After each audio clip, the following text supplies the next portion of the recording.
The train never comes. Luna gently suggests that we should head back to the palace as darkness falls. After all, she needs to raise the moon before she heads out to patrol the city for changeling activity. I let her lead me away, but not before casting one last look down the track in vain hope that I might see the train around the bend of the mountain, just late after all. I don't. We walk back to the palace in silence. Luna keeps looking over at me, and I can tell she wants to say something to me, but can't find the words. Looking up at the skies, the battle above is still a stalemate. The area around the palace is safe, but some of the districts on the outskirts of the city have fallen to the changeling menace. For every enemy the guards strike down, 4 or 5 rise up to take their place. As we get closer to the palace, we find the streets clogged with ponies, refugees fleeing from parts of the city the changelings have already taken for the safety of the palace.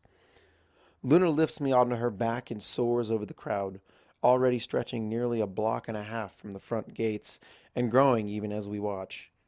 Some guards hover over the walls and move to challenge us, but they back down when they see that it's Luna. The crowd is being funneled through 2 little side doors where a team of unicorn mages are checking each one to make sure they aren't changelings. It's slow going, and as I watch, they manage to uncover one, which is destroyed on the spot in a hail of magic. At the rate they're going, processing this entire crowd will take weeks. We enter the palace, and Luna stops. I must return to my duties now, Twilight. Stay here. You will be safe. I don't bother to reply as I begin to walk away. Twilight? Says Luna. I stop. I'm sorry. I loved them too. And I just keep walking.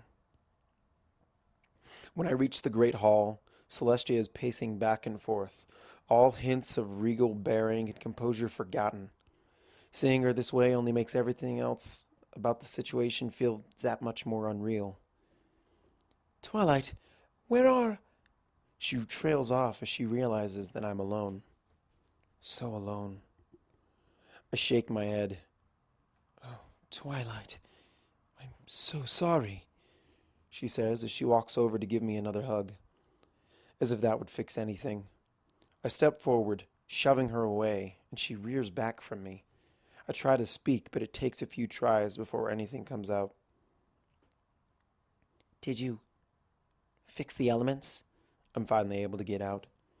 Celestia hangs her head. Only somewhat. Over the next few days I will be able to correct them permanently. I've never seen them like this before. Though it will be taxing, I can keep them contained, but I was counting on you and your friends to, well... I understand her well enough.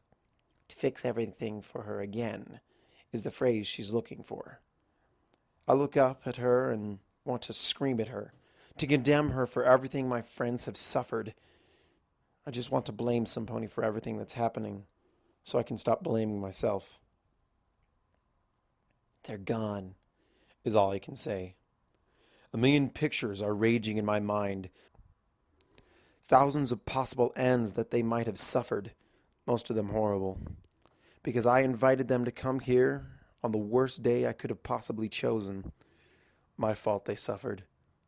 Probably suffered terribly. It's late, I say, knowing that it really isn't. I'm going to bed, I say as I begin to walk away. Twilight, wait, she says, and I do. I heard some of the preliminary reports about the attacks along the rail lines. Based on those, if it's any comfort at all, I think they likely died well. Compared to what? I spin around and spit out the question before I can think better of it. Compared to what, princess? Because tell me all about your experiences with the best and worst ways to die. How many times have you felt death reach into you, permeate your whole being, and yank you away from everything you love and hold dear? Of the two of us, who do you think knows death better? You'll probably never know it at all. But what about me? I'm uniquely credentialed after all. I've actually felt it, not just once, but scores of times. Ask me how it feels, Princess. You must be curious after all these years. Now's your chance to find out. She doesn't say anything for a long time. In fact, she seems a little taken aback, but my glare doesn't relent. Finally, she collects herself. Very well, Twilight. Please tell me what death feels like, She says, almost but not quite keeping her voice from wavering. Awful, Princess. I've died so many times, and everyone has been awful. Even when I believe in what I'm doing, the last moment before I slip away is always the same. I'm always alone, Princess.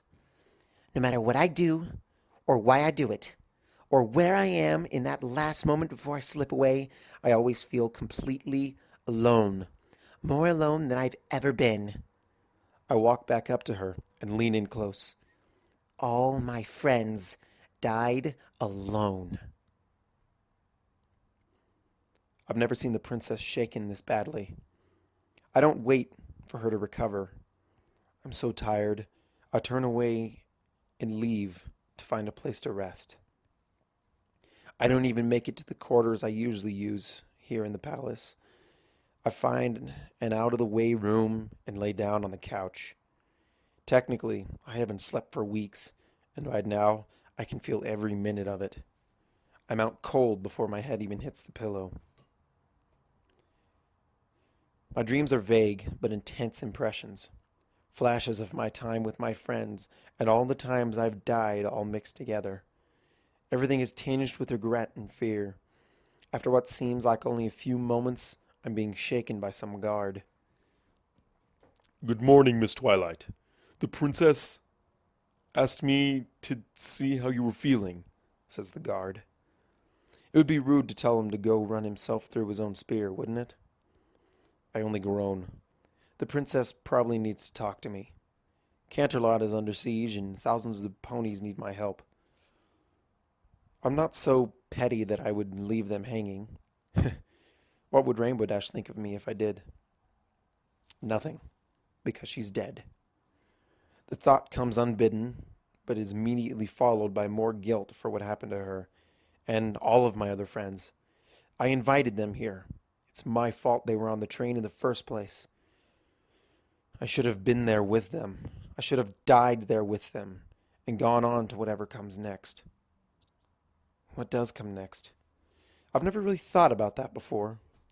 My friends were all good ponies. I hope I deserve to go to wherever they went. No time to consider it right now. I force myself out of bed and follow the guard to the dining room, where both princesses are quietly munching on pieces of fruit. I don't think either of them have slept since I last seen them. Luna hasn't even taken off her armor. She's all scratched up from fighting the night before. It's deeply unsettling to see a goddess bleed. Luna, Celestia, I say. I think we're all too tired for formalities. They both nod to me and go on eating. do you have any idea what might have happened to my parents, Princess? It's Luna who answers me rather than Celestia. From what I saw last night, their neighborhood was among those infested by changelings, but they may have gotten out. Perhaps they are among the refugees coming into the castle. She cleans the last bite of fruit from her plate and picks up her helmet. I apologize for my abrupt departure, but the battle outside goes on and I cannot be away any longer. Celestia lifts some of the scrolls beside her and passes them to Luna. Please, give these to Spike, sister, and have him send them to the front, She says. I smile. That's just like him, always finding a way to help out. I wonder if any ponies told him what happened yet. If not, he should hear it from me. Luna departs and leaves me alone with Celestia. An awkward silence descends over the room, occasionally interrupted by the scratching of quill on parchment as Celestia writes something down. I finally end it. Princess, I'm sorry that I snapped at you yesterday. What happened to my friends wasn't your fault. Celestia puts the scroll she's been writing on down on the table. You have nothing you need to apologize for. This day has been trying for all of us, and worse for you if you have relived it so many times due to the spell you say you cast. About that, can you do anything to make it stop somehow? Not that I want to die, but am I going to be stuck in this loop forever? Celestia squints across the table, examining me for something. I can sense it, I think. I've never heard of a spell doing what you describe, but at the same time, well, for lack of a better term, you aren't quite as real as you used to be. I'm not real. Great. Because what I really need right now is an existential crisis on top of everything else. Celestia smiles. You are very real, Twilight. Don't worry. There just seems to be something about you being held apart from the rest of you. I cannot make any promises, but I certainly will do everything in my power to assist you once things have settled down. I would have preferred something a little more certain, but that will have to do for the moment. Princess, what should I do now? How can I help? I need to attend the elements, but I'm sure a talented unicorn such as yourself can find something useful to apply yourself towards. Why don't you help out in the courtyard?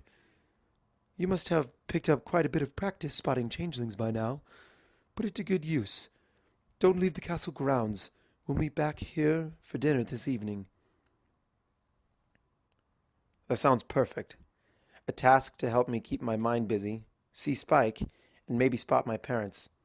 I could really use a bit of good news right now. Luna doesn't make it back from her patrol.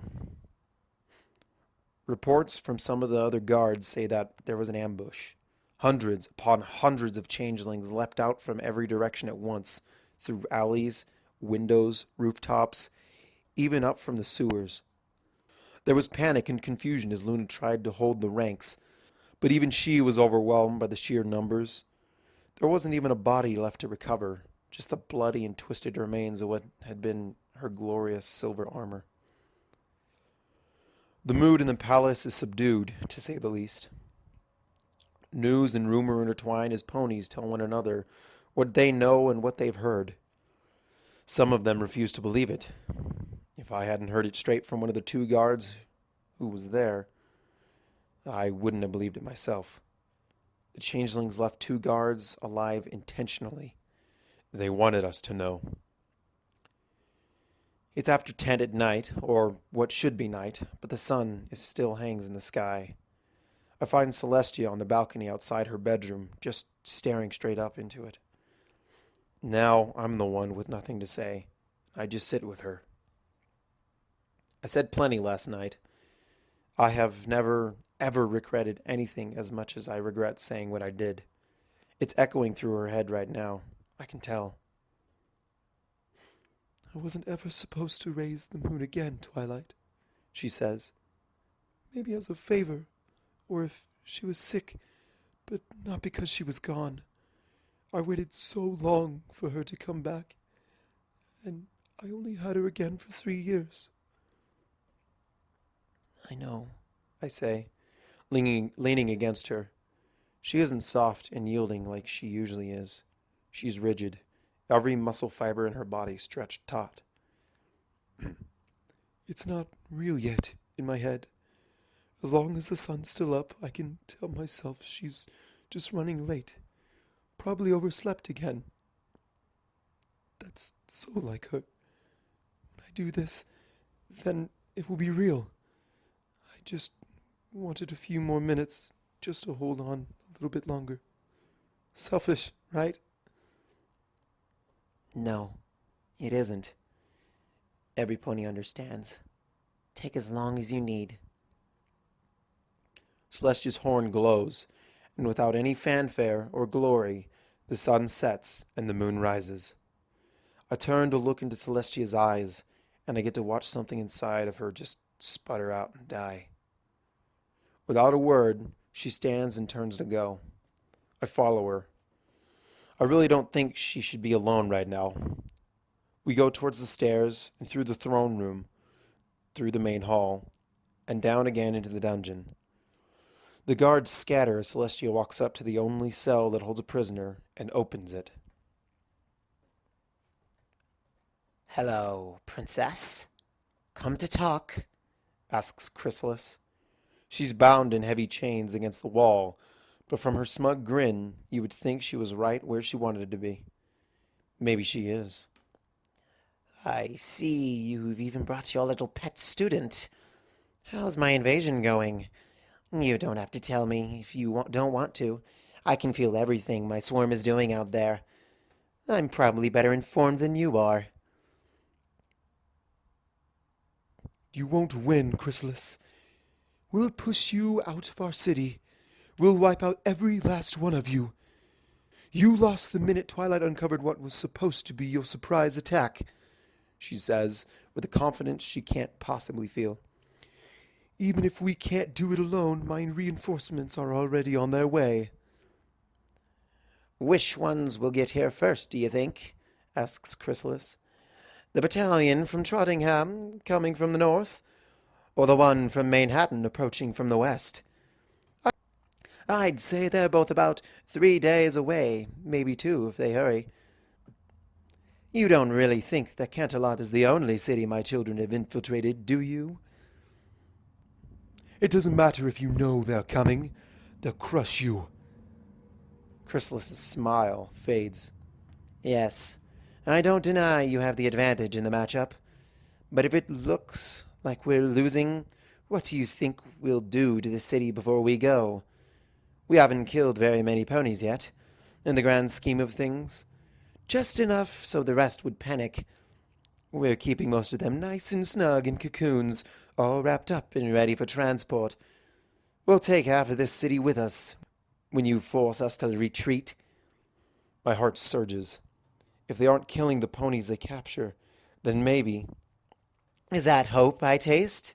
Sweet, but not very filling. Make no mistake, Twilight. Your friends are dead. I refuse to take any chances where the elements of harmony are concerned. Her smirk returns in full force. Would you like me to tell you the order we killed them in? I want to lunge for her, but to keep my cool for the princess' sake, if nothing else. Give me a reason not to kill you, Chrysalis, because right now I'm finding it very hard not to, says Celestia. I can tell she's serious, and that's not a line she would cross lightly. Chrysalis turns her head and taps a hoof to her chin, drawing out an exaggerated sound. They were really thorough when they restrained her. There are even chains running through the holes in her legs that slide and rattle as she moves.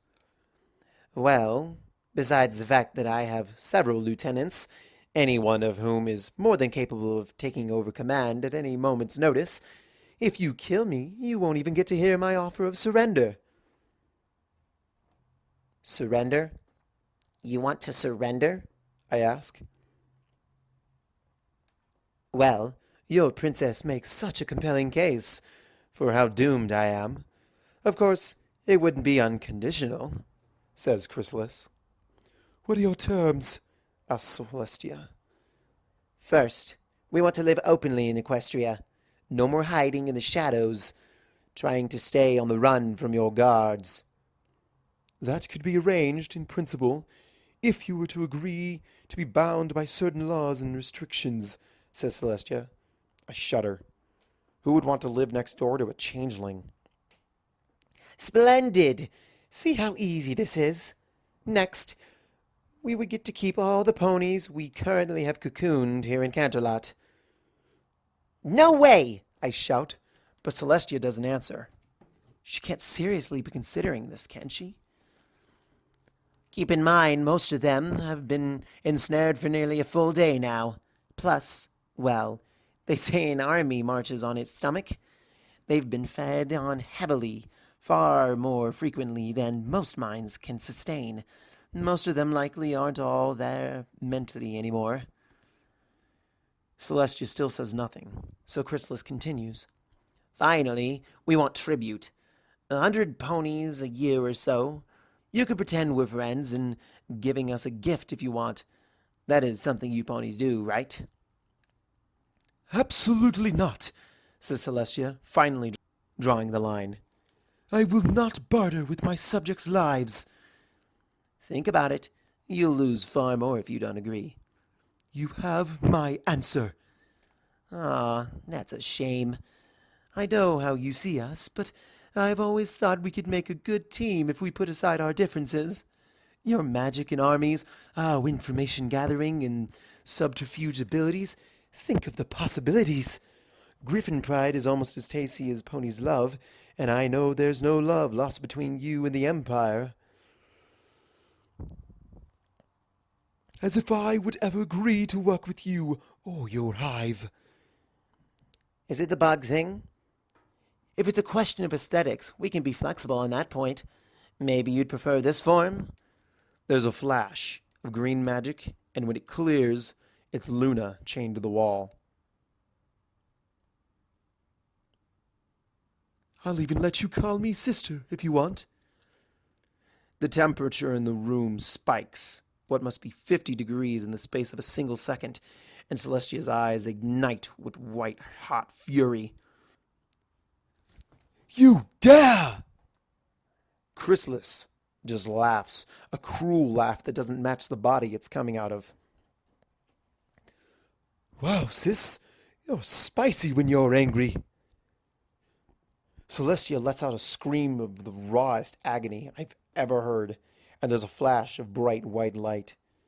I half expect to wake up back in the library having been incinerated, but when I see again, I'm still alive and in the jail cell.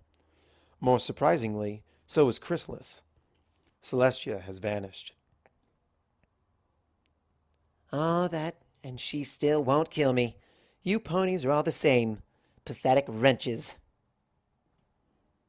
It's because she's better than you, Chrysalis. You wouldn't understand, but she'd never kill a helpless prisoner, even one as disgusting as you, because it's wrong. That's strength, not weakness, I say. I don't know why I bother. Something like her could never wrap her mind around that idea. Last I checked, my species wasn't the one well on their way to being lunch. So maybe you don't know as much about strength as you think. Why don't you go find where your petty pony princess teleported off to? Maybe I should. Celestia needs me more now than ever. Before I leave, though, there's one more thing I need to say. Hey, Chrysalis? What now? I'm not better than you. Celestia taught me dark magic for a reason. I reach into the blackest parts of my soul and dredge up all the awful things that have been piled onto me over the course of the day and pour it into a spell. A spell that won't only kill, but will cause the maximum amount of suffering in the process. I can't cause as much pain to her as she's inflicted on me, let alone Celestia. But I sure can try. It's actually a little disappointing.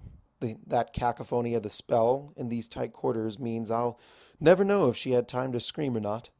All I know is that when I'm done, there's nothing left of the changeling queen. Or the chains. The wall isn't looking so hot either. I should have done that back in Celestia's room, even if it wouldn't have saved Luna. There's nothing more that needs to be done here, so I head up to the highest balcony.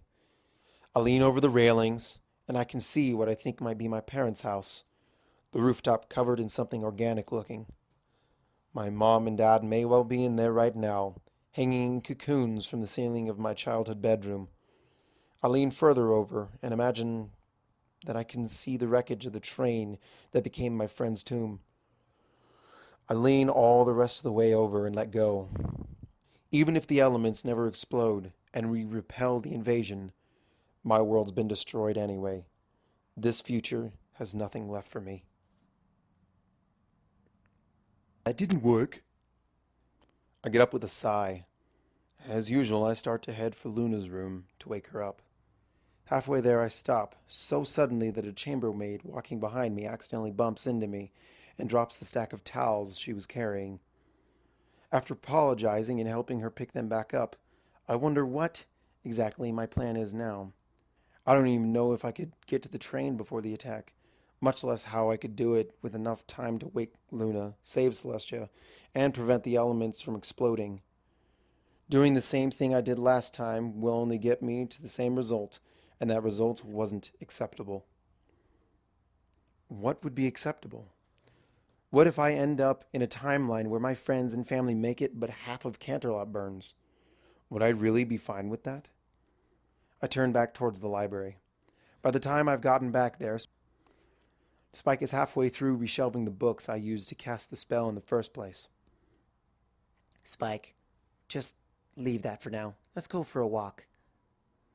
We leave the palace, and I remember the last time we just went walking like this, back when I was naive and unaware that a cloud of doom was hanging over my head. Maybe I can recapture just a bit of that. Hey, Spike, I've been thinking. You're always thinking. More than usual, wise guy. I glare at him, but he flashes up a cherubic grin, the perfect picture of innocence. Yeah, right.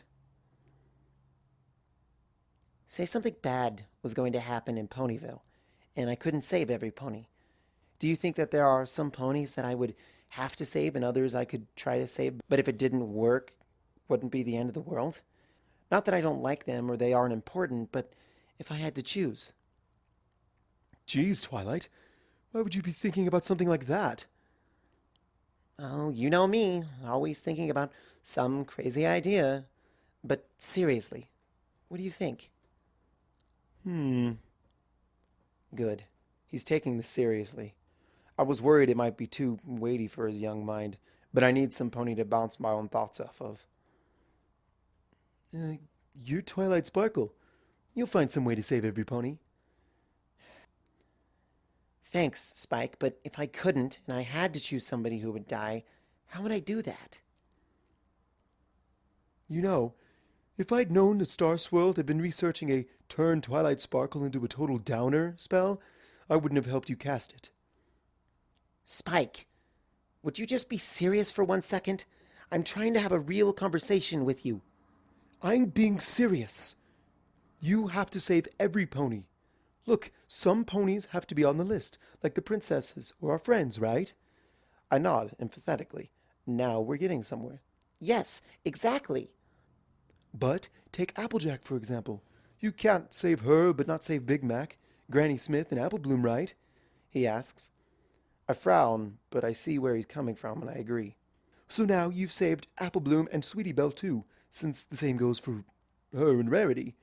Now you have to save Scootaloo. I mean, those three are inseparable. And think how much they would freak out if you didn't save Cheerly, or one of their classmates. Well, they might be fine with you not saving Diamond Tiara, but Filthy Rich is a pretty good guy, and he certainly wouldn't be fine with it. And it all spirals out from there. I finish for him. Pretty much. But that doesn't help. Like I said, it's impossible. That's never stopped you before, He says. Then he looks over at the storefronts we're passing. Hey, glittering gems and gorgeous gewgaws. Can we stop, Twilight? Can we, please? I'm slow to track the change of topic.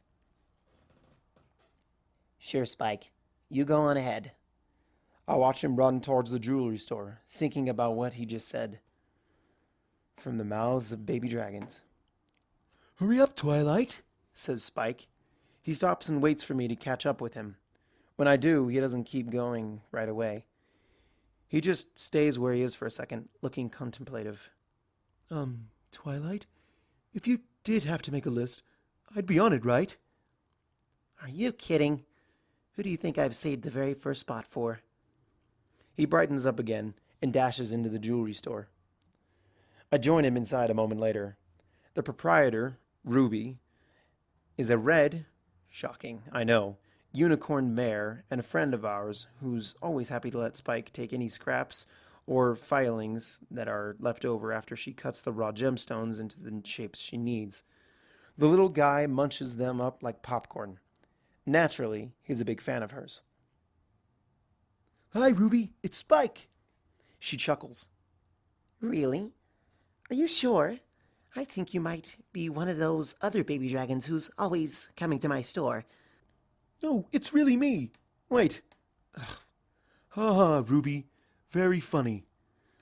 She laughs out loud this time at his angry little pout. I can't blame her. It's pretty adorable. How are you, Twilight? Oh, not bad. Just trapped in a time loop and getting ready to be murdered, again, mind you, by an angry swarm of changelings, Oh, same as always. is what I actually say. I hear you. You really don't, Hey, your parents' anniversary is next month, right? she asks. I say, my intention drifting to the same spot it always does. A pair of dangly amethyst earrings that I've wanted for years. The perfect color to complement my coat. The perfect shape to complement my cutie mark. My dream earrings. Oh, and the way, way outside my price range. Come on, Twilight. Equestria to Twilight, Says a voice nearby. I look up and see Ruby looking at me, half annoyed and half amused. You didn't hear a word I just said, did you? I'm sorry, Ruby. I didn't mean to ignore you like that. I just really like these earrings. Want to try them on again? The last time I tried these earrings on, I wrote an 11-page report on why Princess Celestia should let me sell a kidney so I could buy them from you. Well, whatever it takes to get the sale, right? Give me a second. I'll go grab Spikey's gem scraps. Then maybe we can work on a payment plan, or layaway sort of thing. You don't really need to eat every day, right? Ruby walks into the back where her tools and workshop are. I look down at the earrings again, and I suddenly realize that there's a huge unexplored upside to this whole time loop thing. I wouldn't really be stealing, I'd just be borrowing them without permission. Not for long, though, just until the end of the world. Before I can think better of it, I've grabbed a cobblestone from the street outside and dragged it in here.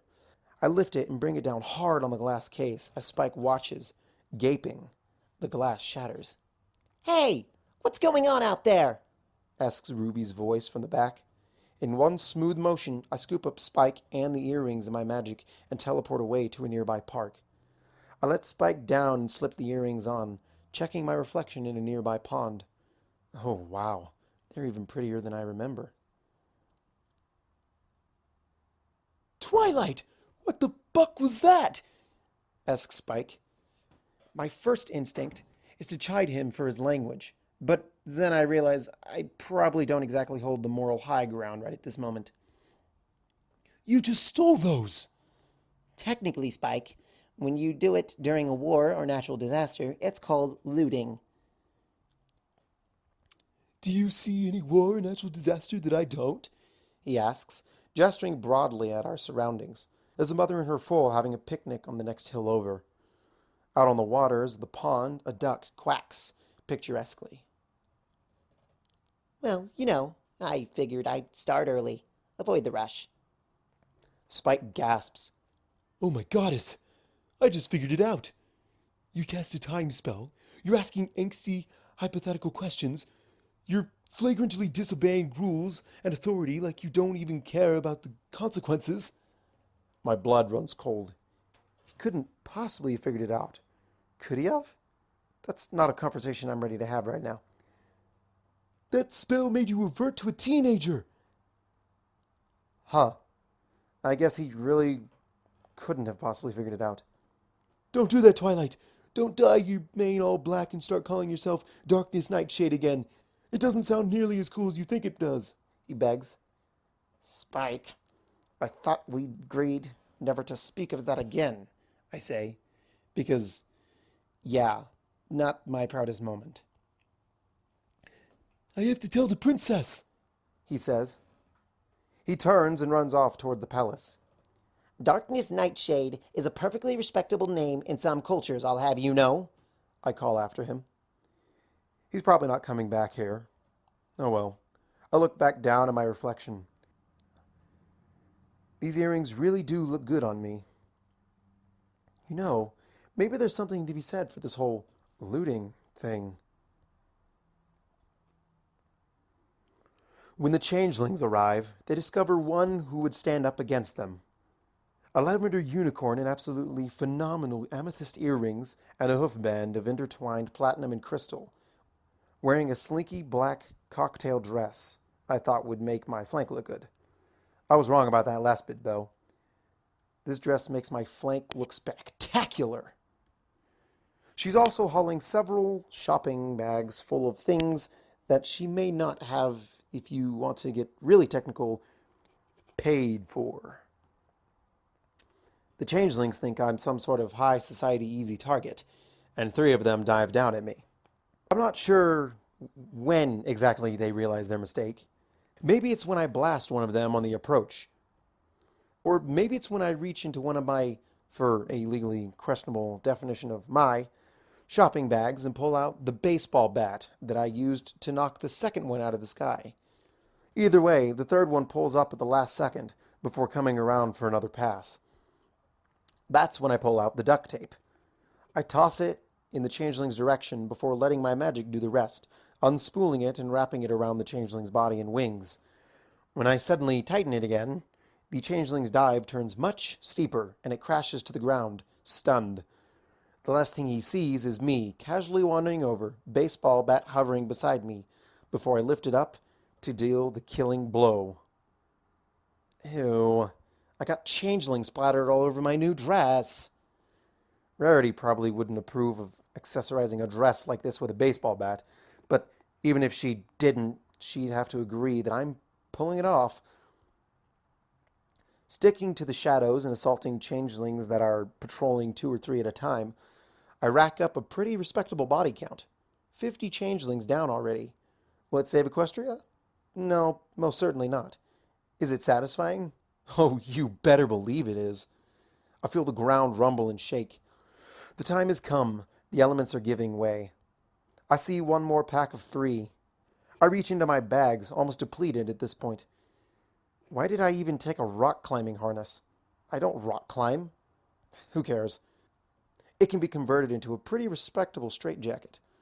That immobilizes the first changeling, and the second goes down when he turns to look right where my bat is swinging.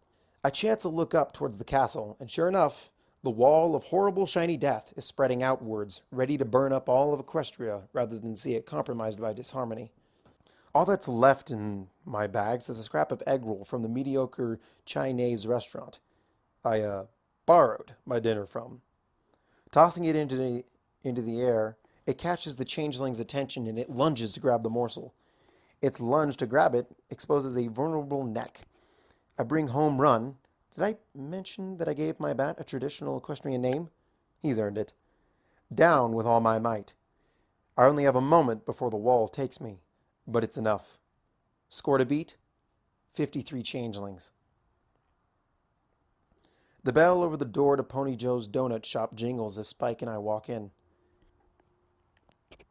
Hey, Pony Joe. How have you been? Asks Spike. He waves at the big earth pony stallion wiping down the counter. Well, if it isn't my 2 favorite customers. Haven't seen you in a while. Thought you were living in Ponyville these days. We're just visiting for the week. But what visit would be complete without one of your donuts? I say. I really did miss this place. It was my favorite haunt back in my academy days. Actually, Joe, I have a more serious question. You know most things about donuts, don't you? That's what my cutie mark tells me.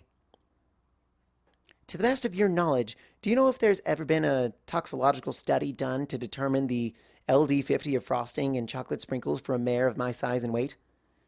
I don't even know what some of those words mean. Excellent.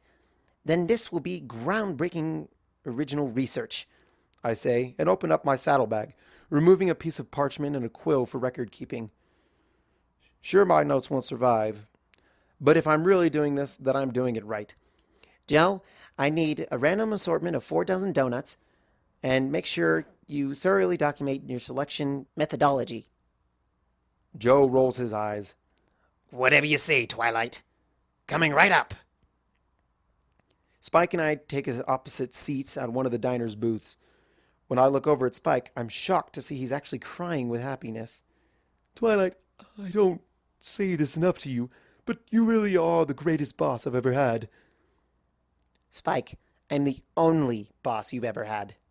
Before he can say anything else, the conversation is interrupted by Joe, placing a platter in front of us, stacked with a veritable mountain of donuts, plus 2 cups of coffee, even though we forgot to ask. For science! Doughnut Toxicity Experiment Final Report. Subject: Twilight Sparkle. Unicorn. Female. Donuts consumed: 23. Variety: 4 original glaze, 2 strawberry frosted with sprinkles, rainbow, 1 strawberry frosted without sprinkles, 3 maple glazed, 4 cruller, 3 jelly filled powdered, 3 jelly filled glazed, 3 traditional cake. Cause of death: inability to flee attacking changeling due to stomach cramps. Remember when I said my high score was 53? 87. Take that, every pony. To be fair, the chainsaw helped a lot. More tea, Twilight? Certainly, Queen Chrysalis. Could you? Oh, yes, of course. After all the life and death struggles I've been through, it's weirdly comforting to know that I can always just walk into the throne room, explain to my mortal enemy that I know everything that's happening, but don't have any plans to stop her, and be offered tea and scones in return. Of course, it would be more comfortable if Chrysalis hadn't first adhered my body to a nearby wall with some weird green gunk that she hacked up from I don't want to think about where, but I'm a glass half full sort of pony.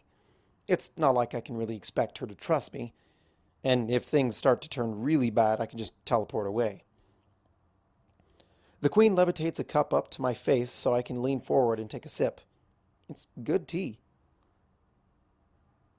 So, Shining Armor has always talked in his sleep? She asked, prompting me to continue what I was just saying. Fate of a kingdom hanging in the balance or not, what kind of little sister would I be to pass up the opportunity to swap some embarrassing stories about my big brother? Since I was a little fool. That's how I learned about his crippling fear of beagles. Chrysalis giggles, which is a bit disconcerting coming from a giant bug monster. No wonder he looked so freaked out when I asked him if he ever thought about getting a dog once we were married. Oh, did I ever tell you what he secretly wants to do when he retires from the guard? What? Be in a mariachi band. Shining? No way. You're pulling my tail. I swear it's true. He and some of the other guards have the whole thing all planned out, and they even have secret practice sessions together every other week. He confessed the whole thing when I caught him wearing that hat one evening. You know, a couple months ago he left town for a week saying that he had some important training exercises he couldn't talk about down in Mexico. Do you think... The Queen and I share a laugh, and for a moment the animosity between us is forgotten. When we stop a moment later, she actually looks a little embarrassed. You know, Twilight, despite everything that's happened between us, you're not such a bad pony. I wish more ponies could be like you and look past, well, what we are. Maybe things could have been different. What can I say to that? This is a side of the Queen I've never even knew existed. Before I can find the words to reply, she stands up from the table and regains a bit of her menace. I have to go. I should probably just kill you now, but I don't really feel like it. I'll figure something out later. She walks away. The gunk she's stuck to me doesn't really allow me to turn my head to watch her, but I hear the throne room doors slam shut as she leaves. I'm left alone with some turbulent thoughts. Have I been going about this the wrong way all along? Could it be that Chrysalis is only so full of hate and lashing out at us because she needs a friend? Sure, the changelings have done some awful things to ponies, but if I'm being completely honest, we aren't blameless either. Maybe it doesn't have to be that way. Is that why the elements of harmony have gone haywire? Because they're trying to get me to create harmony between our species and stop this bloodshed before it starts? Changelings are shunned and hated. Of course they would resent that. Maybe they aren't the real monsters.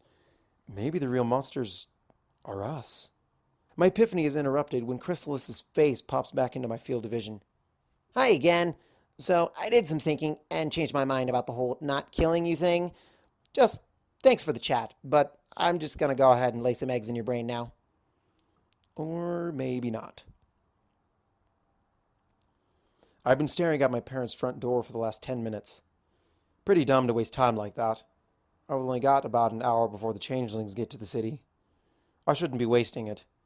Maybe it would be better to leave and come back next loop. No, I've put this off for much too long already. I have to find out what they'll say, though I doubt I'll like it. All these loops spent on weird little impulses and distractions have just been another way to avoid doing what I've been most afraid of ever having to do. What I'd forever regret not taking the opportunity to do now. I knock, and a moment later I hear some pony come to the door. It opens. Hi, Mom. Oh, Twilight, come in. Are your friends here already? I wasn't expecting them for a little while, but I can put something out while the dinner's cooking. It's just me, Mom. I was hoping I could talk to you about something, I say as I step inside. It's been a while, but everything in the house is just as I remember it. A wonderfully familiar scent fills the house. Mom must be roasting beets, my favorite. We'd head into the family room and settle onto the dark green velvet couch. The springs are totally shot from all the time Shining and I spent bouncing up and down on it as foals who thought we might grow up to be acrobats, but it's still quite comfortable. There's a pitcher full of ice water and some glasses already set out for company. What did you want to talk about? Asks Mom. You can do this, Twilight. You practiced this in your head a dozen times just walking over here. Sure, that ended with a dozen different ways it's probably going to blow up in your face, but try not to think about that part. Mom, do you remember Stargazer? My friend from way back. It feels like a safe place to start. Mom smiles as she recalls the memory. The only filly you actually asked me to invite to your birthday party every year? Of course I remember. You haven't mentioned her in years, though. Whatever happened to her? I pick up a glass of water from the coffee table. There are persistent little ripples in the water from my trembling hooves. I take a big sip and put it back down. There was a class we took together at the academy. We were studying for the final in my room one night, sitting next to each other, comparing notes from the lecture, that kind of thing. Then she looked up at me to ask me some question, and she was just so pretty. The way her mane was falling over her eyes and the light from the lamp dancing over her face. I kissed her. Mom raises an eyebrow, but if she's about to say anything, I cut her off and plow ahead. I need to finally get this out of me. She freaked out. She shoved me away and knocked me off the stool. Remember when I came home to Hearth's warming dinner with a twisted ankle? That's how I really got it. I didn't slip on any ice. She was so mad. I've never seen any pony that mad before. She called me a freak and all sorts of other awful things, and she said she never wanted to see me or talk to me again. I don't want to keep lying to every pony anymore, Mom. I like mares. I like them. Romantically. I always have, and I'm sorry I never told you, but I just couldn't. There it is. Now I'll know for sure. Will she scream in my face that she hates me too? Tell me to get out, that I'm no longer welcome in her house? Or maybe she'll just give me a condescending little pat on the head and tell me that, oh, honey, don't worry. Someday you'll meet the right stallion and we'll clear this whole misunderstanding right up. But while she's saying it, she'll look at me like she doesn't even recognize who I am anymore. And, Yes, dear, I know. you know? Yes, and so does your father. We found out a few months after you moved to Ponyville. I was cleaning up in your room and I found a box under your bed full of magazines. Whoops. Well, it didn't take a pony as smart as you to connect the dots. I sit there in stunned silence for a few seconds. Why didn't you ever say anything? Well, we talked about it and decided that we didn't want it to feel like we were accusing you of anything or pressuring you. We didn't know about what had happened between you and Stargazer. You'd just gone off to start a whole new life in Ponyville, and we figured when you were ready to tell us, you would. Maybe once you had a mare friend who you wanted us to meet, she says as she takes a sip of water herself. I might as well have told her that I preferred the taste of raspberries to blueberries for all she seemed to care. What about those little comments you made about how you wanted grandfuls before you were too old to enjoy them?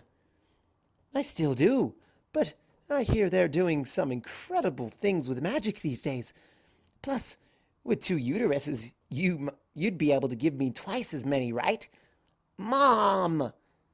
She chuckles. She's saying something about an article she read last week discussing mare fertility treatments, but my mind is elsewhere. I'm looking back over the last 2.5 years. Every time I made sure not to brush up against some pony or thought twice before I reached out to touch them, or the times I changed the wording of one of my friendship reports so that the princess wouldn't get the wrong idea, or miraculously the right idea. All the times I convinced myself I needed to keep when I felt repressed and under control, or every pony else would reject me again. All that time, Mom and Dad knew, and they didn't even mind? While I, on the other hoof, only even came over to tell them the truth because I knew that in 2 hours nothing I told them would matter. I'm a coward, not to mention a terrible daughter. My mom stops talking when she notices the tears welling up in my eyes. I thought you wouldn't... Wouldn't what? Wouldn't keep loving you? That is never going to happen, Twilight. Certainly not over a little thing like this, she says as she reaches across the couch to pull me into a hug. I lay there, bawling, with my head in her lap while she strokes my mane like I'm a little filly again. Shh, it's okay, Twilight. Everything's going to be okay. I'm going to make sure she's right. No more running away from it. I won't live in a future where my parents don't get to watch me walk down the aisle as I marry whatever mare turns out to be the pony of my dreams, while my best friends look on and Princess Celestia officiates. I don't care if it's impossible. Somehow, I'm going to make everything okay again.